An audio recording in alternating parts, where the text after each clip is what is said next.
Ia nau mai mo matata watunu inisio pesinisi company ia lo anga le malango ngo ina nei fa moi ia wala var sao tu pulang talavo inisio mta pu morsi le fiel tata watunu tata tele se lo morsi le fiel tunu ne tau sanga le se mai mo tele sala fai tata fa fina nga pole youth debate pe foi ona mai mo ia tau sanga bosola le sa tau sino inisio talavo mai mo tu mwa tau sanga nei le se mai mo tele sala fai pe on fi filia le pulenga le tu asau mai matanga luenga le tuatane male pulenga salenga mal matanga luenga fa sale le anga le o fili mai tatu o talavo fa finau o wasola tu sao ile tatu por kalame mai so fa funga anga Samoa ai le la loa fi fa lo famsino la fa ngai mal fa mo ne tau sanga toa ya war famsino ino niso manatu mai so fa finau nga tu plang talavo amata mai lo tu tam tau fi fa lo atu ya le sunga fa fa ngai ngole kalesia fa kasa mai vai to muli palauli e sunga ya ferete sefo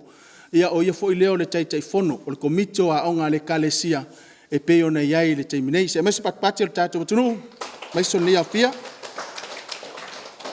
se mai longa tonu nalo se e maile te mai ta ia sala sa ile valley se tasio faya onga mta puto turisi ale mta ta ese le kalesia ia le foi o su mai ia e famsino le ne famo mas patpati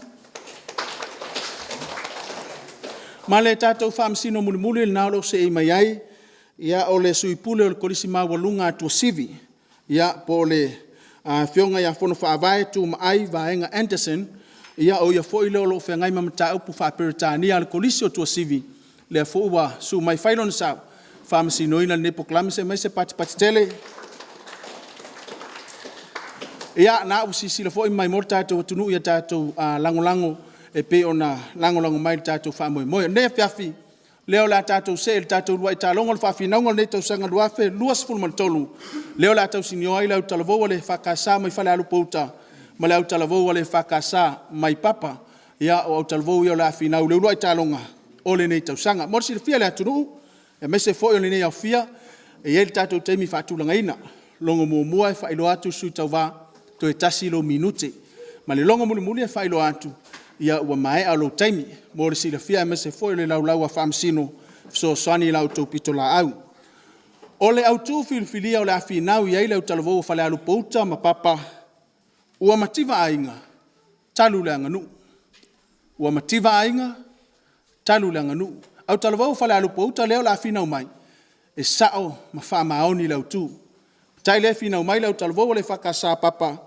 le ai e se le autu Manu e tele le whawhingamu, a le la se atu sunga teitai, le tūlangolango, au talavo le whakasa FALEALUPO uta, ia whailolo o waama, mai alau forsanga tātou mtau.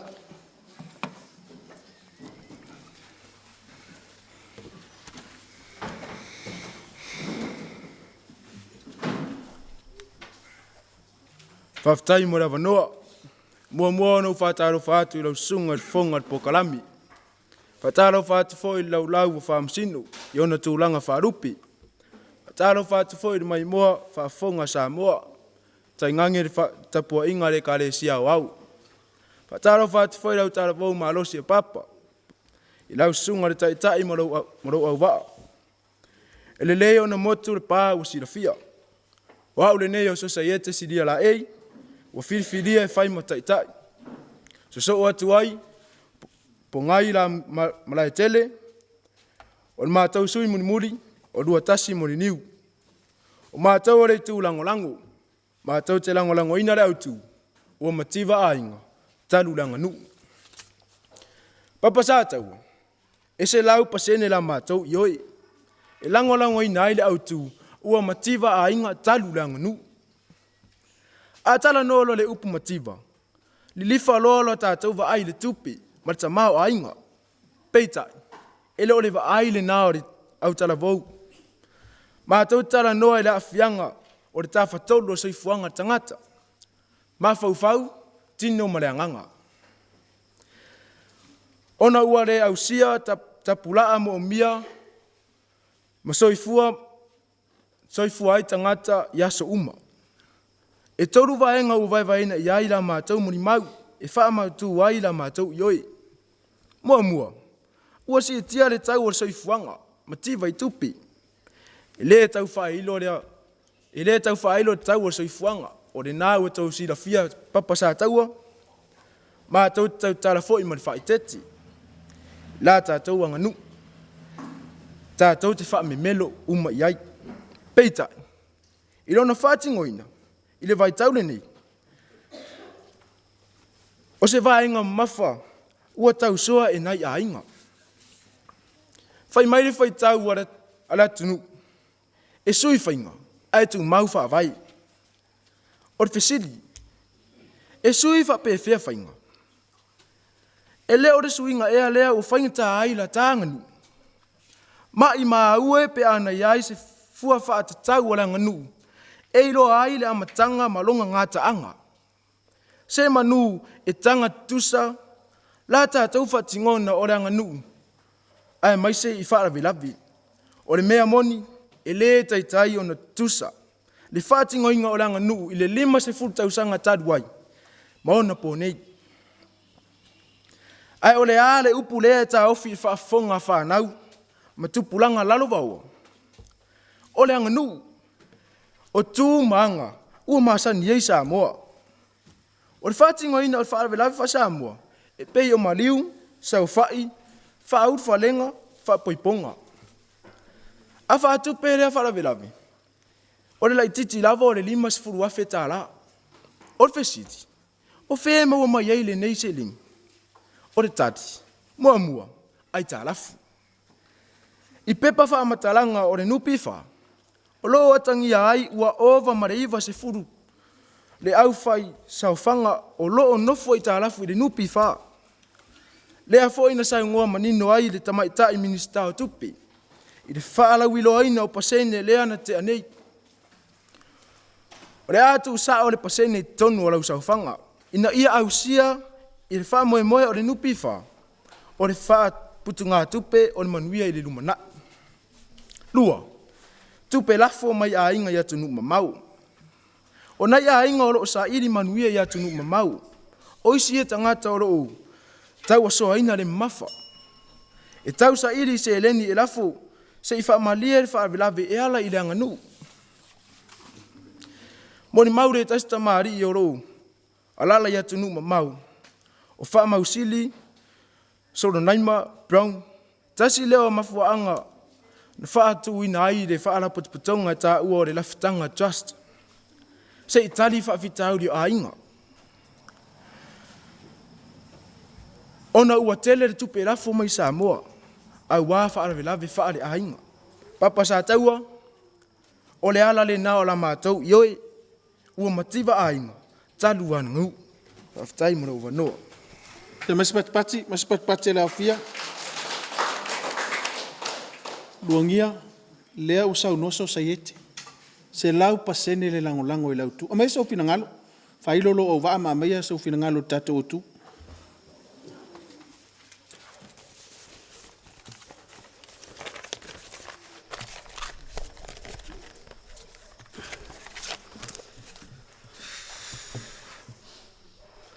A o le i whaasawina ma whau seu le tia seu o le nei vaenga. E mua no tapui mau fiufi le tangutu o le tātupu ngase. A wae whengetale pa ia o sa sao nei. E whai ai au masui lau talavou e whakasapa pa SATAUA e whatulou whatalo whatu ai le susu o lau susunga le whafonga le aso. Ai ale ma malu o le lau a whamasino. Le malu tau e o la inga sa le vi i ona tūlanga whalupe. E afua mai le susu o le sunga o toina whatonu. Ai ale lava loa le ainga sa le vi i ona tūlanga whalupe. Ma malu iau talavou tai tasi. Ai a Samoa o mai tu e fia o Samoa ma le nei laulangi. Ai whapitoa lau whatalofa i lau aupanga mafa o le nea fiafi. Le au talavou mai FALEALUPO uta. Talofa lava. O a ualuangia pua se mau semu. O le susunga lea ia te wila se walunga tu 5. O le tamaitai le na o Joyce 80 pua se mau semu, o le au talavau e whakasā SATAUA. E manatua le alo tonu le alo whanga i le lawa manu e tuso le whamoe moe le nei afiafi. E pei ona whaautuina ua mativa inga talu le anganu. E matua se lau pasene fo ilo matu te ena o lea autu e tusa mo matu mau o filifilia. Se ua talinga e fia longolo fo fonga lafo lau sunga te tai. Sa au nofo lava mamana tunatu malamu momo lo loto. E ala e lo to'u malau tangi masusu. Muamua, e fōlinga mai ua whawa i le tālu finangalo i se vai vainga ma se wha tō whala inga anai o tatu tua a ua lango mau mai tia sā. Ma le wha moe moe sa ta pena ai le anga nuu mo so tatu manuia. Lua, e fōlinga mai ua ngase lo whatu tua. Ma lo wola tau tua. Ua e tangi lava e pei ua le eise wha moe moe o tua lawa ma o tua mota. A leo ua umatu le tau sanga o whai talomua. O whea e sau wai le mativa. Tolu. Ua e tangi lava e pei se tangata ua le maua se mea ai. Ma se mea ino ai. Ua e tangi fo i pei o se tangata ua nofo i le ala e le aiso no fasino manga. Ma se fale malu ai. Usi mai alau whaafonga, se au tala le motu ngā awha ma se langona o le nei au wa. O le anganu, o se fatu na te toe o tatou tua a o se fatu na foa ina mai e lea tua ina ia tupu maola e whai ma whamonianga i lea tupulanga. Sila foi, e tūlanga ese lava Samoa me le lalolangi a tō mai ana tū, o le naanga, a tō ai mana nanganganga, lea o tau nei, o le anganu Samoa. O le anganu, sa whaavai mai i le alofa, ma le tautua matavela, o le mafua anga leo le upu alofa, e afua mai i le fale Samoa. O le alo mai o le tala o tamali, i le isi tala o tamali. O le alo mai o le tala aluma i le tala atua. O le whewhasoa inga lea, i tua e wha o le fale Samoa, e afua i le upu, alo wha. Leo o wha inga nei, alo wha. O le mau leo te whai atuai, o le anganu, na whausia mai i le alo wha. A whai o leo e sa i ono le whaatine ina o le anganu, o te whai atu, FALEALUPO uta. O e nei e mele le to e launa i ne yafu. O le afo ina o le anganu sana o le tasi le pua e whaatino ai le whaalolonga i so se whamoe moe. E mausali le mau. E tofu uma vaenga o le nu umalo na tufa anga pe a whasafune le pua apo le manfata se itulou. E o lava le tamai titi ma le tamai tai. E yailo na inati le pua. A whai fo i o lewa e sai o no suinga fau ua whai le anganu o te tau tino e leo se loto o le anganu. O le loto le tangata ua fia whai mea sili ma le whaanaunau ta inga ia tō mai se whaamunianga mo lana taulanga o lo osi e ala i le anganu. A whai fo i e te sai o le whaatinonga o whaalolonga whaasamoi nei ono po i le taine o sua ma mea whapena e whaingo fia lava le whaateita inga le tatu tua. O le whaateita inga sa whaanga lava me maua o tatu tua lawa ma tua mota. Sa whaanga ia mea whaafana e whai aile ta isi. Sa whaile niu e whai aile vai lolo. O le moa e whai aile whaavela. O le ia tonga ama e maua le lau whala e ola i o tua lawa ma o tua mota. O mea uma lava e maua i o tua mota. O mea ia sa ta pena e whai aile wha mui mui. Male muli muli. O te leilo i papa sata o nei po o iaise tangata o le matou nuu. Le nei tu malo o moe i le ala o fia ai. O le ala o te whai atu ai. E le aise mativa o te tonu o Samoa. E mativa le tangata, ono o le paie, ma le ola e le fia tautua i se ainga se nuu, ma se kalesia. Ono Yesu. Amen. Se mese pati tele, mese pati. Pongai, leo e whaafonga mo mau luangia. E leo ye se mativa talu langa nu, la sau fina ngano. Se sau no mai.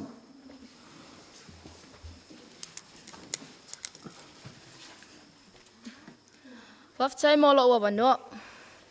O le vaenga lo na lua mātua te langolango ina i pēa malimalo si le autu. Ua tau le aini si o a inga manu. Mativa i tangata. Mua. Toa tele wa anga inga luenga whaavai taimi. O lo tam whaine le whainga malo. E toi whatu ulanga le se whaavai mo ia wano whainga luenga. Awa ua toa tele tupulanga. O le nuu, o le malo si o nuu maa inga. Ua ngai uma inga luenga whaavai taimi. Ua fia i foi matangata whainga luenga ale malo. Tai nane o kampani ma FALEALUPO patonga. Ta si ale wha moe moe. Ua le lava whasoa. Ua le au sia, tapula mo mia so i fuai le tangata ia so uma. Lua, o le pule whasau. O Samoa matai te taina a inga. E tau foi a ina man matai sao, e whai matumutumunga. A te tupu whalawe lave, e pule lava le sao le saufanga. Ai o le tiutal au tautua, o le whatino. E le tutu sa uma le malosi o le au a inga. A le a toa saufanga, whai mai o le o si a inga. A sa soa whalawe lave e le au sio, po ua misi fo. O le ale vai o le sao ma le au a inga i le uso, ua le lava whasua. E vai mo lalo matustusi lima. E iu lava i le whatula ese ma le whanua. Tasi le mafua anga watu ua e isi tangata o nuu mafio anga. Ano, esa ili no foanga e le aise whale nuu e whatino ai. Ua le ngā whatia mea whai. Ua le lava whasoa. O le foina vesiro tātoa tunu i pili e tolu. O le pule whasao, e umia ai ma le malosi whanua whale anga nuu. E au noa ma le saili o se manatu o le ainga potupotu. E peo na masani ai sa mo yana tū, ma nanga, o le soala upule. O le tele o sulu, e mawai fi ngota. Papa SATAUA, o le na te mala malama. O le sao i nei ona po, e umaloa ia, so o lana whanau. E ua mulia i lana whaasoa ilo na uso, malona tua fine. Tasi le natu o langa ua whamativa inai a inga, ma ua le mawai se nofo le. O le ala le mātou te tutu maua i pea e lango le autu, e sa o ma wha maoni. Ua mativa a inga, talu le anganu, malo wha alo, whaftai. Mese pati le aufia. Whaftai. Te wila, ia au maia sau finangalo o leo sau nopo ngai. O matua i te leel mativa o tātou talu le anganu. La sau finangalo o tātou autu.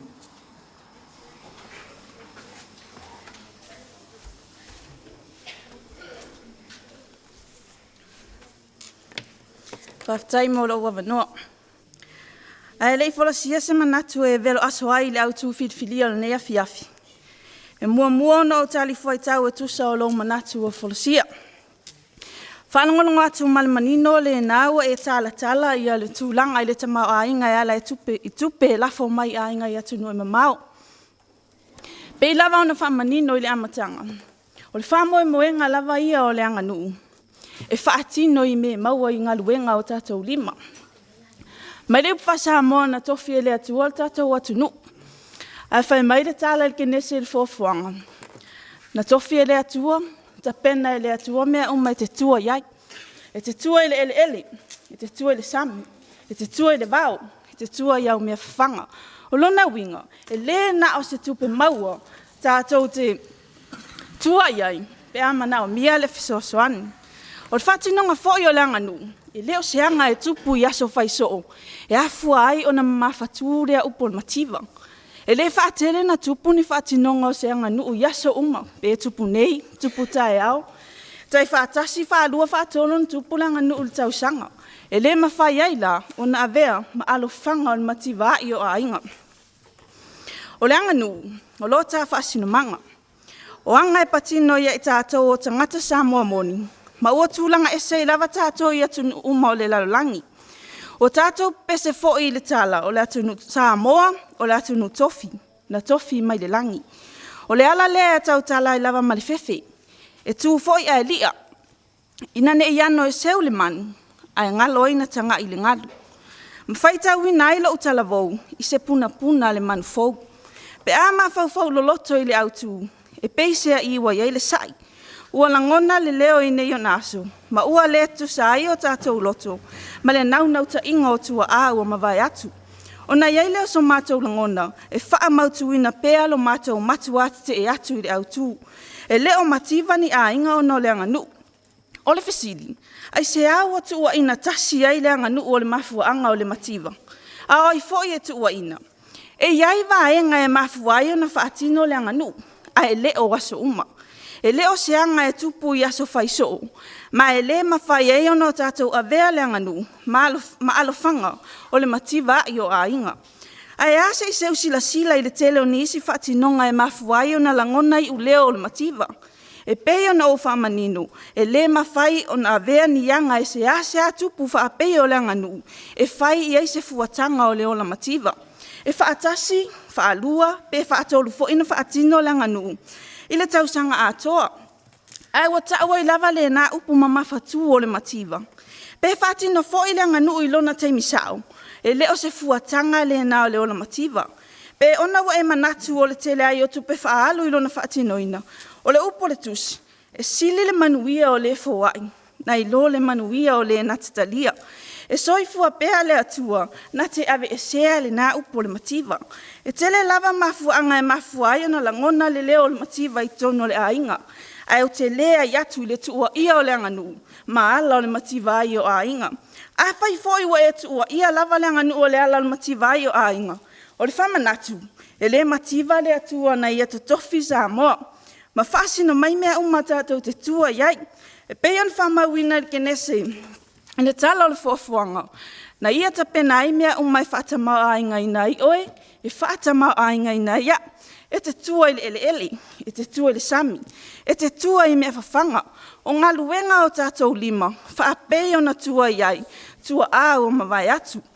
A whai fo i FALEALUPO e whaamautu ina pea lo tāo fioleanga nuu o mativai ainga o le upumoni. E le whai atu leanga nuu tātou te o suen mativa. E le aise pāpu puni o leo la whai mea sili. A le o se whamoe moenga le nao leanga nu. Ia matiti vai a inga. E matua lea i lava. Ona e sai lea o te sai ai. O le tangata lava ia na tangisa il mativa. A le i whaatonu mai tātou e leanga nuu tātou te o suen mativa. E moni ai angana o pese ai tupulanga. O leo langa lava ia whaingo fie. Ai a alu lo tangata e whaingata. Ona whaingata loa lea. E leo leanga nu, se mafua anga o mativai o ainga, whaftai mo lo ua mano. Ia se pati mai tātou au pia. Lua tasi o leo e whafonga i forosanga luangia a Matewila. Lea sau fina ngana. O mativa ainga talu leanga nu.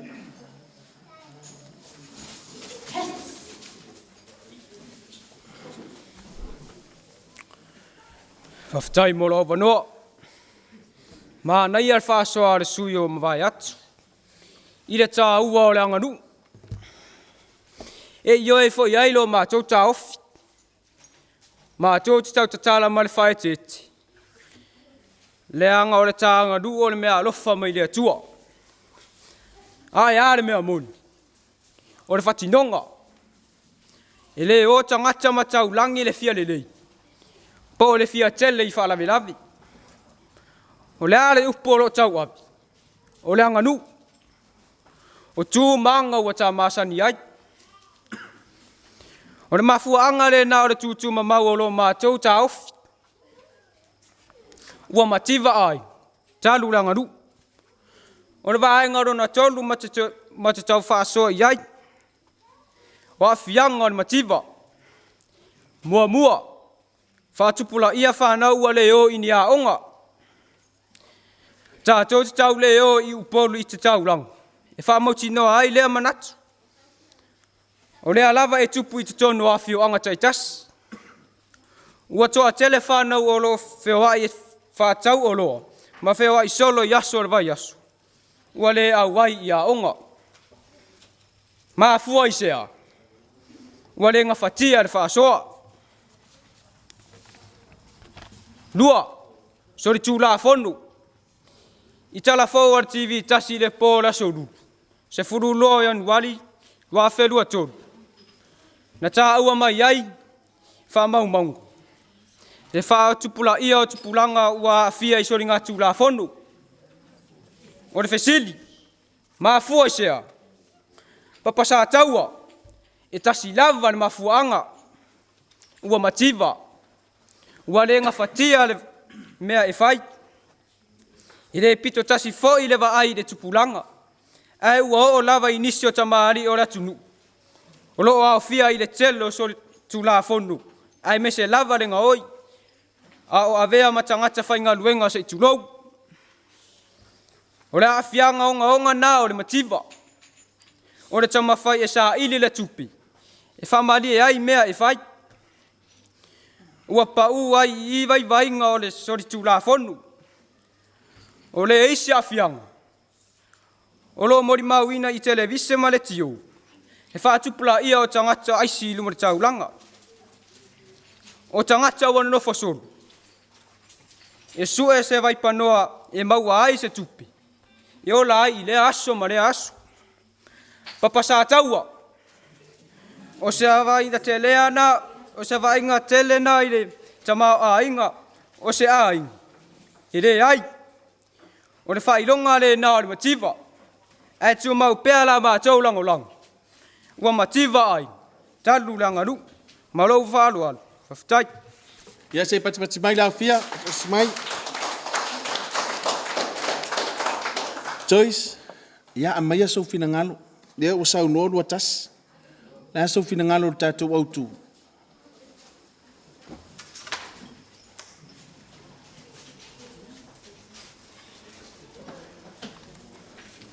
Whaftai la molo of no. Hau te le tau tala manatu le nei vaenga. O te fia tali foi tau le sau noanga le sui mun muli mai FALEALUPO uta. Whalonglongo te fo I mani tutoa I lautangi u mai. Ma le tua I ai o le anga nuu I le lea o onga on whanau. Ai se a ea wai tua I le anga nuu. E leo le mafua anga ea lea. Wafua e ona lea o onga le whanau ona le whatamala o mātua. Le ola le ngā lulue o mātua. Ma le whaatala le. Wa le mawhaiona ngā lulue I o lato lima. Ina ia mauti noa. E maua le whanau wa o onga a noa. A wafo lingon mativa o lova ai tonu a inga talu leanga nuu. O wafo lingon mativa o lova ai tonu a inga talu leanga nuu. Wai ese taimi wa tātou fia ai. Pe ngā lala le fia inu. Wai ese taimi wa tātou whaatino ese whaalawe to tonu o tātou a inga. Wa alua lupa ulia. O fo lingon mativa. O le tangata o fia ai. O le tangata o fia inu. O le tangata o nofo le awala le isona malutanga. O le isona fale nofo ai. E pei o atu nuu I intia. Ai mese o Afrika. A le fesili. O ye ese mea whaapea tupu I Samoa. O le tali ale suit mai papa SATAUA. E le ai. Mafua anga mua. O mai tauina le tele o whaalawe whaatino I tono o tatou a inga. Pe o whapoiponga. Maliu. Sau whai maisi. A mai ana whaatino nei whaalawe wha Samoa. O le tele lava o le tamau a inga. E pito sili ona tele I tātou o le a inga. E le ngata I palapala malo ia e whaapea fo I tupe. Ai se au tātou tua I ai, le matitiva o le tātou a inga, talu leanga nuu. E leo le pai e ea, ma le lenga lue, wafu ai o na matitiva o tātou a inga. Lua, o lea tātou te sapi ma o tātou ai whaamanuianga talu leanga nuu. E leo le mafua anga tonu leo o ala mai manui e tonu o tātou a inga. O Samoa le tasi o tunu, e tu ma tila I tono le vasa Pasifika, ai mese le vā ma tunu te tele o lalangi, o na o lana anga nuu. Ai se au tātou tua I ai leanga nuu. O le pine wha mau o le whamtalanga, o tele tātou ta whao mai mo mai whafo, o lo lātou fia malanga mai, e mai mo le matanga o fia le tātou anga nuu. Peta iani. O le mea moni e lo tupu I tono o tātou atu nuu. O le tasi le neo atu nuu I to tono o le vasa Pasifika. O lo whaapea o na numera tasi le ati na e o surisi. O na o lananga nuu. O lo whamauina mai le ofisa tangata ta wha mai mo mai whafu. O le ati na e leo lo o tele le alanga tupe o lo o maua mai ai. O na tangata o lo o fia malanga mai. E tafa whao mai mo mai. I le matanga o fia o le anga nuu o Samoa. A wao tupe e maua nei. O lo fsoso ani maalosi, ele tamau a inga lo tātou atu nuu. E peo na fsoso ani pensione tangata matutua, ai ale atina e ina lo tātou malo. O nā whea lau wā inga yo lo o atangia mai ai, le matitiva o tātou a inga talu leanga nuu. E ile foi tau whasa moe whaapea, e mamai le tawa ai ona furu, e whaapea nā le sa moe le au I lananga nuu. Whaafitai. Se mese pati tātou o fia. Lea ua whaafonga FALEALUPO uta ili folasanga apa SATAUA. Lea wanoa ne tu natu lau tau teitai.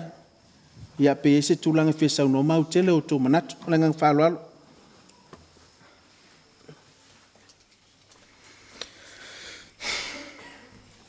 Taro whai papa SATAUA i lau whai mai e te e rau tū.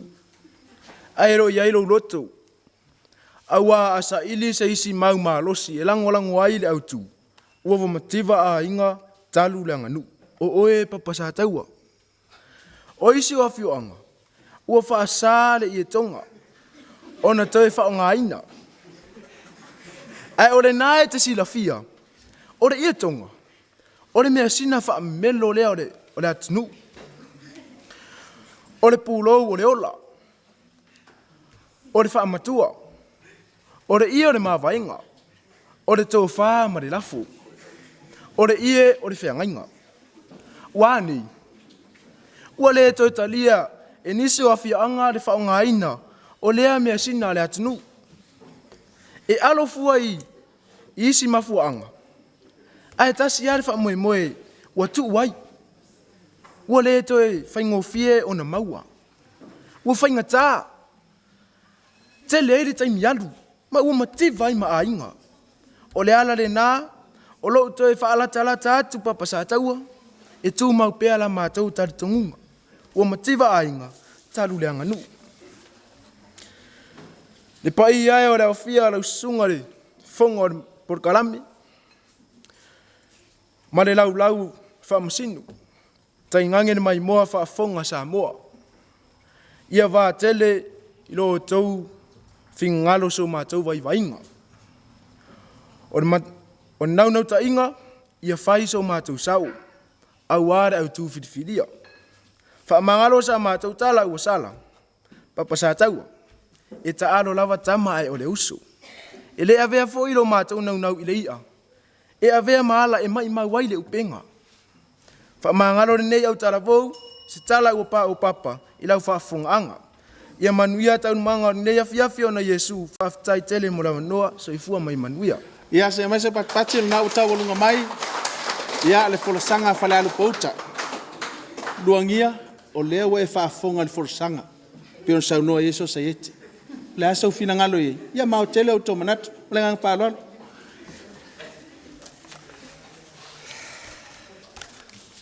A ole i o se tala le matou vaenga i upu muli.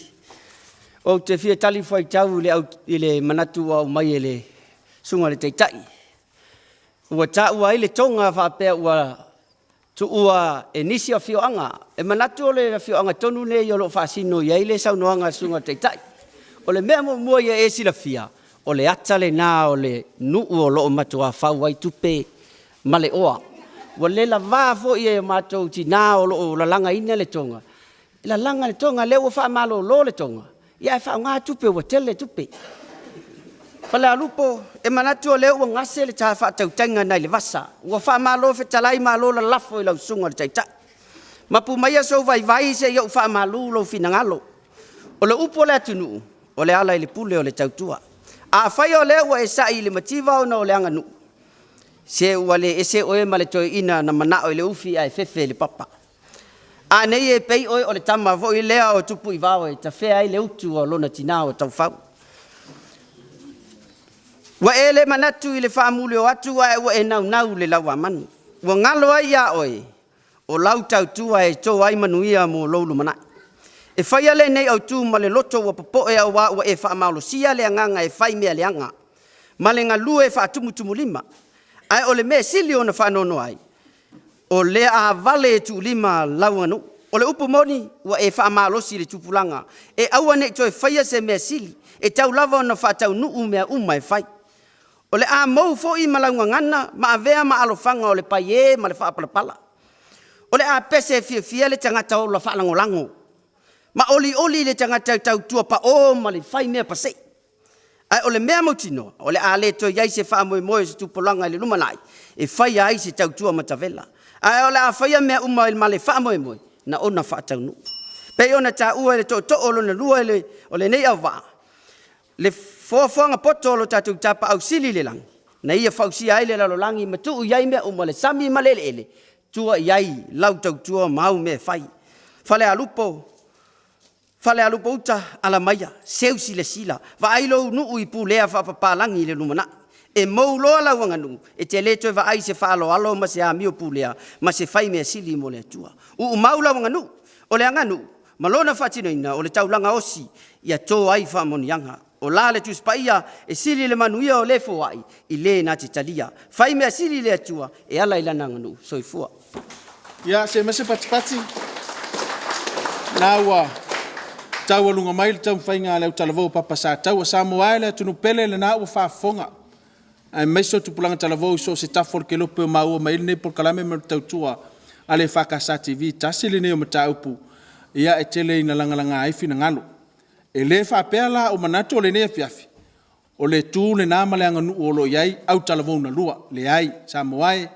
a tonu fa sofia mo ya luanga mo se fi au taua fa tupu manatu mo tai mai lanto uma e mai se o tatu watunu ina ia fai masao le ngata tu planga talavou FALEALUPO tampapa ai ia fai masao o le nei polkalami a wale mai mo nga tunu ale tunu mai se o nu taitasi a ne vanga tatu polkalami o le na se atu la sunga fa fe ngainga ma le lau fa msino ia mai se o to finangalo ni se o mta upu ia maniso vainga to te sila fia fa le ya tili ai tau whainga FALEALUPO uta ma lau talavou papa SATAUA se atu leisi la sanga o tato poklami se atu lau whamsino malanga whaaloalo. Haftai uwhionga le whonga le poklame mo le avanoa le lau a mata me atu. Haftai au elua le itu langulango e whapefoi le itu te Mori le ngang whaaftai le ngangana sa whaongaina ia e tā utele. Le sivaenga tili leon tā uai ia o ina i tātou le whaongaina o le ngangana i lona i tū e malu le whaafonga le anga leo lo whaafonga le i o le tātou tunu ia e ala le nepo kalame.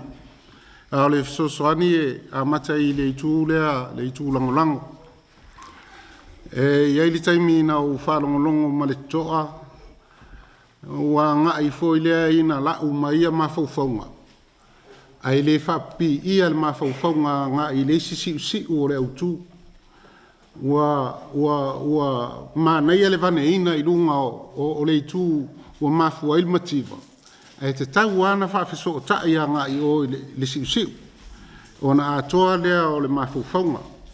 E le mawhai ona palu foi lea pe se I o se subsui.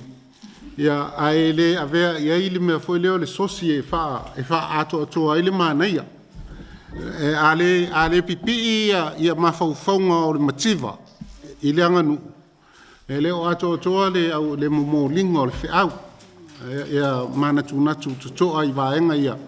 Ia aua le saulisi manatu tu e mai lisi manatu mana ia mawhauwhaunga le au mai ai whalawila e umare tau talanga o leo te whatatali pe whawheo na so tai mawhauwhaunga ia anga I le siu o le au tū le anga o le mativa ma le anga nuu o upu sili ananta ua I tono o le whinaunga ne fiafi whaftai I le tū te After Italia, matango fiele ngana, ia ma le lei le fasoa ina mai ia whaingo fiano te muri atu I le autou fasoa. After Italia, ia ai wangana ia le tūlangulang, ia e mana umia la tau le soani lea. Ina ia mautinoa le lei. Umana e tango le mativa. Wa I pe whawhiana so tai mativa ma anganu. Le ale mea le anganu ua whai umafu ai I. Ina ne I te ua palu I. Ai le fsotai o ia na matou nofo ale pe I fole o matou pe ai lunga le ea o matou le lope fa na matou tu ia e fa pena le fsosani atu ai marofa trai mo le tau whainga ne fiafi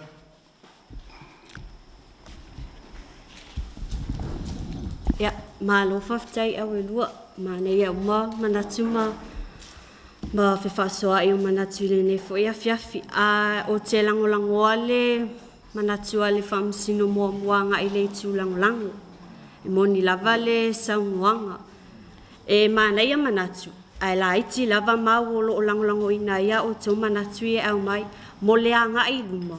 E taua lava le tele o mau e langolango ina ia o tau manatu taitasi. O le si vaenga i o le itu te e na maua tu la whaalongo. Le whaonga ina o le ngangana. Pe o le saunoanga le suita waluna lua. I le taunga leo le upo le whaatinonga. Le nā lua lua. Whai mailang saunoanga o le whaatinona. E au ngā lava ia te i tātou uma lava ai mese lava o tau suita wa o na whai tete lava i le whaonga ina o le ngangana. Ai mo le tu langolango lava ia ma le tu te lava ia ma lo lava le whawhasua i o manatu le nea whiawhi pāw lava sina o whautuanga la i tāua lava le whaasua manatu matu i ai sina ata fuinga le anga i le whaasua i no manatu. Uma le tato a tau vanga le nea whiawhi pia nga o le tu lava le o le tau au mai e se fōringa lai whiawhi anga i le la tau itu ai pe o le tu le pe uma le pe se me le o fa fia ai pe le a ai o mai ai malo lava fa tai mo le nei a fiaf malo fa tai mo le avanoa mo mua ia fa tai mo le avanoa wa au wai ile Faamisino ina fo o nei tau vanga a tonu pele o a fo isa tau na sau a wo faftai le tua te le o le anga ia o te faftai atu i along fa na po sunga foi sa fatino ina tau vanga nei a fiafi i moni ale upule na sau noa nei se ta alo atama o le uso o le memo mo te fie tau tala ia o fo linga va aia Nana whaapea lava e o le e tala noa le lango mal te ai le abe e seina ai le fōlinga ata e le na o outou lea e na o outou ia iai i to tono o tatou whaaputuputonga lea o le iai ma le au mai moa o lea fo isila mi o mai sa moa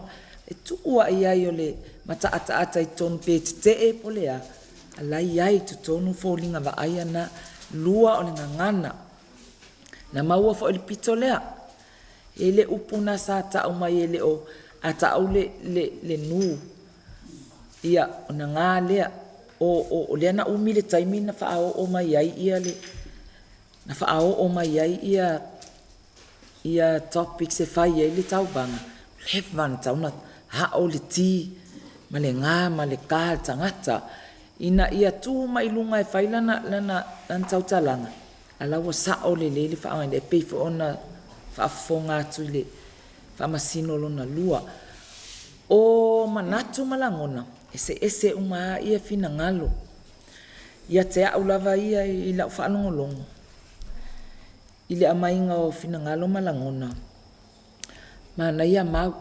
ole atu fo ile singa ngana o ha fo ile singa ngana ole mea fo na tauna ia e tate na a faia onga o tou le asu mai ia isipito o faia onga o le manatu ma fata ita inga e lango ai le manatu e peona sau noa i le Faamasino mua o le manatu ma fata ita inga e lango ma lo si ai le manatu wa ana o le manatu ai le aini ni fata ita inga e lango ai ma lo si ai ia ona e tutusa ai tu e lua ia o mau fo ina mai tu mai lua mana nai ai o tato wo o atu ai fafo o sau male foi no mela limas fu pasene nanga o mea umana e afia le fai ngola fa afi na ngai fai mana ia tapenanga o le mea muli ati fe tau tala e le au te lenga o langona lausunga taita ma lausunga taita le au te lenga o langona o ina ma losi mai le sawa o lua o ina sawa ma losi ai fo o lua langa o le wa o telele wa faile o te lenga o langona o le manatua o le nau oe to sina ma to sina fa fonga Samoa e sa o to o le fo e fi nau ia le tu ia sa o fo ila to I lo la to langona o lona winga o le au te lenga ia ma losi e sa o ai mal fai po le a la le mea ia ona fai afetai le atua ona o lenei mafutaga faafetai o la foʻi se lagona ua avatu ia o lae faafofoga Samoa soasoani mai le alii se vaivaiga ia faamanuia foʻi lenei afiafi i le tatou mafutaga manaia ma le matagofie ma le faaaloalo faafetai ia se mese patipatele lea ua faafofoga le tatou autauvā e le gata mo autalavou na lua nei pe ona talamalai ia ae tāua mo autalavou loo tapena mai ia mo le isi laasaga o le tatou faamoemoe malo faafetai au tou fioga i faamasino mo le galuega fiitae pe o le faamasinoina o lenei faamoemoe faafetai au talavou na lua suga i faafeagaiga ia suga faifeʻau e mese foʻi o le nofo au talavou i ona komiti eseese ma le loaloa au talavou le tapenaga e le itiiti se taimi tau faamaopopo ia ma tautuu faatasi outou manatu leu faafofoga le atunuu fai lea masao tāua leu faafofoga tupulaga talavou ia mese foʻi o Samoa tāua o lenei polokalame e faale manatu ma lagona e lē o le faiaʻina e lē o le malo a leu faafofoga maua Samoa i se sao ma se feʻau outou momoli auala atu lenei polokalame o taulimaina le faaiuga faamasino tatou taaloga o lenei afiafi e lē faigofia le talamalae ae malo le loto tetele malo le ona saʻi ia ma le tapenaga o le itulagolago au talavou o le fakasā falealupo uta togi na latou maua 3 selau 8 3 2 au talavou na tetee e fakasā papa SATAUA togi na latou maua 3 selau 9 3 ia ma o lea ua foliga mai ia ua manu malo lau talavou o le fakasā papa SATAUA le uluai taloga faafinauga o lenei tausaga 2 toe faafetai atu i au talavou na lua mo le sao tāua o lenei afiafi faafetai le laulaua faamasino mo lou tou galuega pitā sa ou tautigiga i lenei afiafi faafetai foi e tatou lagolago pe ona sisila mai mo le atunuu faafetai le sao tāua mo le lagolagoina o lenei faamoemoe auala atu ai le feʻau tupulaga talavou auā le atunuu Samoa i so o se tafa o maua mai le tautua ma le auaunaga le fakasā TV toe mai mo mai le asā o lumanaʻi nei le isi faasologa ia o le tatou pokalame o le faafinauga le foi la se atu ai le isi tatou taaloga au talavou filifilia mo le faamoemoe lenei tausaga manuteleina lenei afiafi manuia Samoa ma lau faasausauga tou faasaifua